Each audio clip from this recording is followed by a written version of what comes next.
നിറച്ചതിന് കോഴിക്കോടുകാർക്ക് മാത്രമല്ല നമ്മളെ കൊണ്ടൊക്കെ പറ്റൂടെ. യെസ് ഗൈസ്, ഞാനും ട്രൈ ചെയ്തു. Simple and humble. അത്ര സിമ്പിൾ ഒന്നുമല്ല, കുറച്ച് പണിയൊക്കെ കണ്ടിട്ടാ. പാൻ എടുത്തു, ഇഞ്ചി വെളുത്തുള്ളി കരിച്ചെടുത്തു. കരിച്ചത് എന്റെ മാത്രം മിസ്റ്റേക്ക് ആയിരുന്നു. സവാള പച്ചമുളക് വഴറ്റിയെടുത്തു. ഉഫ്, ഒന്ന് രണ്ടബദ്ധമൊക്കെ ആർക്കാ പറ്റാത്തേ.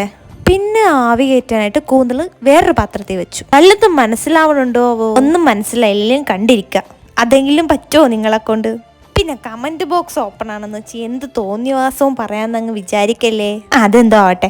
കാണവ നിറച്ചത്. ഇതിൻ്റെ ഉള്ളിൽ മസാലയൊക്കെ കുത്തി നിറച്ച് ഒരു പെൻസിലും കുത്തി വെച്ചു. ആദ്യം മുളക് പൊടി എണ്ണയിലിട്ടപ്പോൾ കരിഞ്ഞ് എൻ്റെ മൂക്കും കൂടെ കരിഞ്ഞുപോയി. പിന്നെ വീണ്ടും ഇട്ടു, അപ്പം ശരിയായി. പിന്നെ അതിലോട്ട് കൂന്തൽ നിറച്ചത് അല്ലെങ്കിൽ കണവ നിറച്ചത് ഇട്ട് മിക്സ് ചെയ്ത് അങ്ങ് എടുത്തു. ചെറുതായിട്ടൊന്ന് ഫ്രൈ ചെയ്ത പോലെ. കാണാൻ ഭംഗിയുണ്ട്, കഴിക്കാനും അങ്ങനെ ആയാൽ മതിയായിരുന്നു. അലങ്കാരം കൂടിപ്പോയത് കൊണ്ടാണെന്ന് അറിയില്ല, ഒരു കട്ടനും കൂടെ അങ്ങോട്ട് തട്ടിയെടുത്തു. വാ, ഇനി നമുക്കിതിനൊന്ന് കഴിക്കാം. ഉഫ്, ആ പാത്രത്തിൽ കിടക്കണ കിടപ്പ് കണ്ട. കോഴിക്കോട് വരെ എത്തിയില്ലെങ്കിലും ടേസ്റ്റ് ഒരു പാലക്കാട് വരെയൊക്കെ എത്തി.